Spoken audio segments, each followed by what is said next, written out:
centre équestre. On est là. Ici, c'est la chambre de mon frère. Mais il a jamais vu une fille en maillot, ton frère, ou quoi? Mais tu sais, dans ma famille, on se baigne tout nu normalement.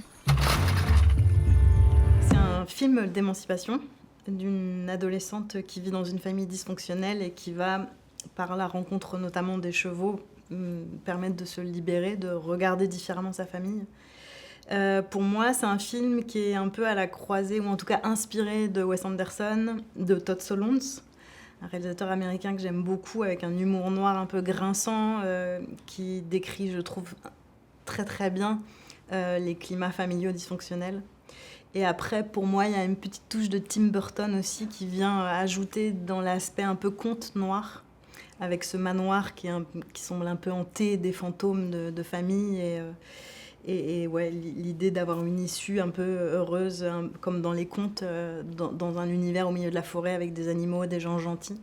Donc pour moi, c'est vraiment ces trois réalisateurs-là qui ont un peu inspiré mon écriture et cet univers. Oh, mais t'as des poils. C'est bon.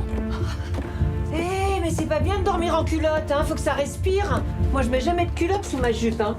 C'est une histoire qui est inspirée de ce que j'ai pu vivre adolescente et de ma famille. Donc, toute mon enfance, toute mon adolescence, j'ai été baignée un peu dans ces climats-là, avec des blagues un peu sarcastiques, avec des punchlines, avec cet humour-là et ce panache de mes parents qui ont inspiré les personnages des parents. Donc j'ai pas eu finalement, enfin si évidemment il y a un travail de fiction un peu pour arranger et peut-être pousser un peu certains curseurs, mais ma nourriture, mon inspiration, elle vient de mon histoire et de ce que j'ai vécu et donc des personnages hauts en couleur avec lesquels j'ai grandi. Quand j'emploie le mot panache, pour moi il y a quelque chose comme ça d'assez grandiloquent qu'ils ont. Et c'est aussi ce que raconte le film en fait, c'est des gens qui ont été traumatisés dans leur enfance, dans leur jeunesse, et qui ont fait comme ils ont pu pour survivre. Et leur moyen de survivre à la violence qu'ils ont subie, ça a été d'avoir une sorte d'énergie vitale et parfois violente. Donc il y a toujours cet équilibre entre l'énergie vitale, l'énergie de mort, et je trouve qu'il y a quelque chose qui est un peu explosif, qui frotte un peu chez ces personnages-là. Mais pour moi, il y a quand même un élan vital que je trouve qui apparaît fort dans le film et qui m'ont transmis aussi. On ferme les yeux, diaphragme décontracté, les mâchoires détendues. J'avais vraiment envie, moi, de placer le personnage principal et le spectateur au même endroit dans le rapport à cette histoire, à cette famille. C'est-à-dire que quand on entre dans le film, on a un peu ce côté naïf, innocent, on connaît pas bien cette famille, ils font un peu des punchlines un peu bizarres, un peu qui grincent un peu, mais on peut être charmé par ça. Et le début, le prologue est assez haut en couleur, en rythme, en montage. Enfin, il y a quelque chose dans lequel on entre et qui peut nous faire rire. Et en fait, petit à petit, on va plonger, j'allais dire sous la surface, comme la première scène dans la piscine où ils vont sous l'eau. Pour moi, c'est aussi une métaphore de il y a eu le début, on s'est un peu amusé, maintenant on va entrer dans le dur, on va aller voir le dessous de l'iceberg en fait. Et aussi le dispositif de faire élargir l'écran au fur et à mesure du film. Pour moi, c'était comme si on entre dans le film, le personnage et le spectateur a des œillères. Et petit à petit, il y a quelque chose qui va s'ouvrir. Et c'est comment on décrit la complexité, comment on décrit les paradoxes des personnages et comment on peut changer effectivement son regard. Et évidemment, le personnage de la copine qui arrive au manoir permet aussi qu'on entre dans cette famille et qu'on découvre cette famille à travers son regard à elle et qu'on puisse avoir, on va dire, l'envers du décor et le rapport à une normalité et à une autre normalité, voire anormalité dans le manoir, mais qu'on puisse faire ce voyage comme le personnage principal le fait en vélo entre les deux décors. Donc c'était vraiment être au plus proche de ce que vit et Cassandre et sa copine quand elle vient au manoir, et qui nous permet en fait de montrer toute la complexité du système familial et de ces personnages. Il y a 4 types de réactions face à un danger ou une agression. Aïe, mais ça fait super mal. Tu veux pas une péridurale non plus? Avec Hélène, on a travaillé sur un thème. Enfin, il y a plusieurs thèmes, mais principalement un thème qui évolue et qui varie un petit peu selon Cassandre et ce qu'elle vit. Donc on a vraiment essayé d'accompagner ses ressentis, ce qu'elle avait au fond d'elle. Comme le dit bien Hélène, il y a plusieurs couches. Donc selon les variations, on se place vraiment dans son intériorité, ou alors à des moments dans quelque chose de plus joyeux, de plus léger.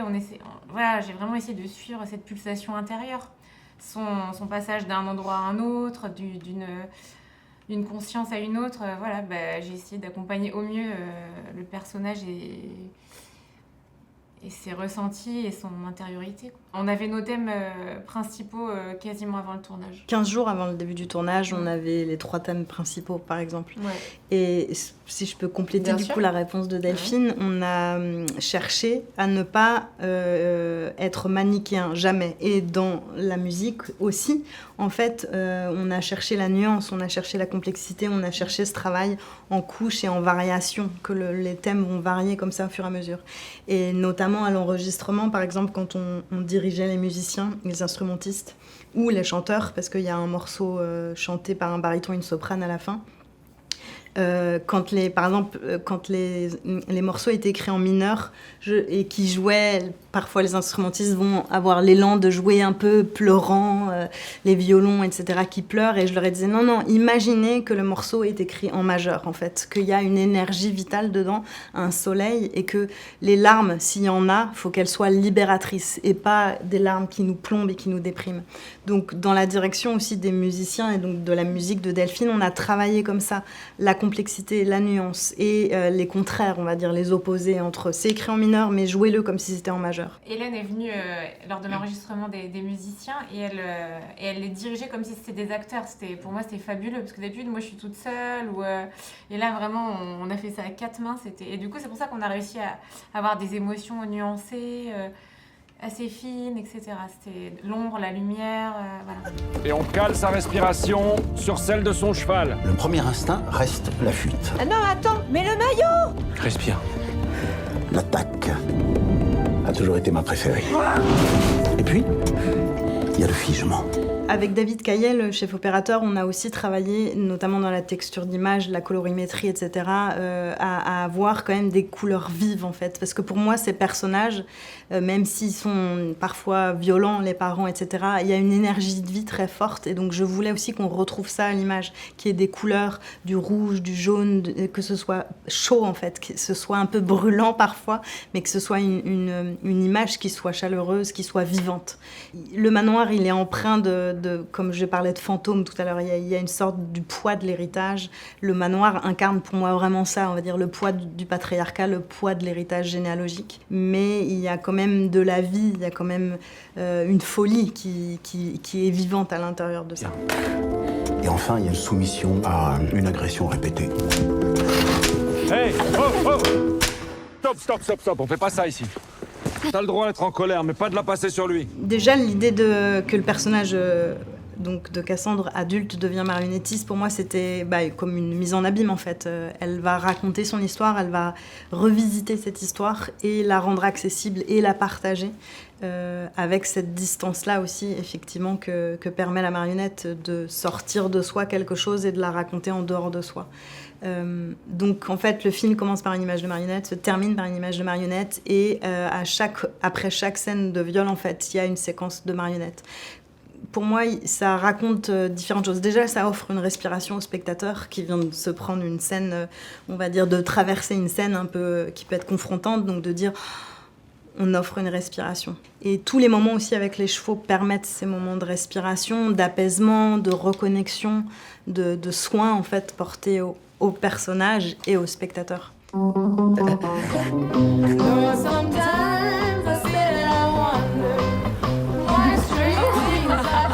Tu sens bon le purin, c'est un régal. Quand le film est sorti, quasiment la première semaine, je passais à peu près 6 ou 7 heures par jour à répondre aux messages que je recevais sur les réseaux sociaux. De gens qui me disaient « Merci beaucoup, c'est mon histoire, ça me rappelle ma mère, ça me rappelle mon frère, ça me rappelle moi, ça me rappelle... » Enfin, en fait, j'ai eu tellement de messages que ça me prenait 7 ou 8 heures par jour à répondre, quoi. Mais j'ai aussi reçu, par exemple, un message d'une jeune femme qui avait agressé ses petites sœurs. Évidemment, en fait, on comprend quand on s'intéresse à ce système-là que généralement les enfants qui deviennent agresseurs, c'est qu'ils ont été agressés ou violentés d'une certaine manière. Et dans le film, on le comprend que la violence éducative du père fait que le frère va réagir d'une certaine manière et grandit de façon un peu tordue.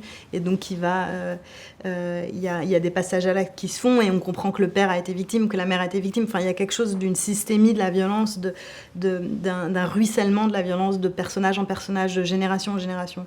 Et donc, en fait, que cette jeune femme m'ait écrit sur les réseaux sociaux en disant « En fait, j'ai compris que j'ai agressé mes sœurs grâce à ce film parce qu'il n'y avait pas de brutalité. Et donc je n'arrivais pas à intellectualiser ou me penser agresseuse, agresseur, je sais pas comment on dit, au féminin. Mais, et du coup, elle m'a remerciée de dire j'ai compris en fait que j'avais agressé mes petites sœurs.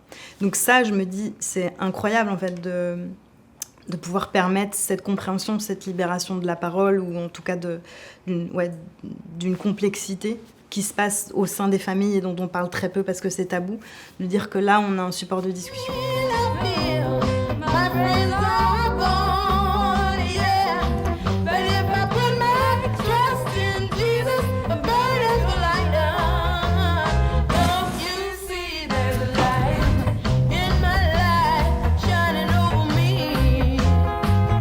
T'as déjà couché avec un mec, toi?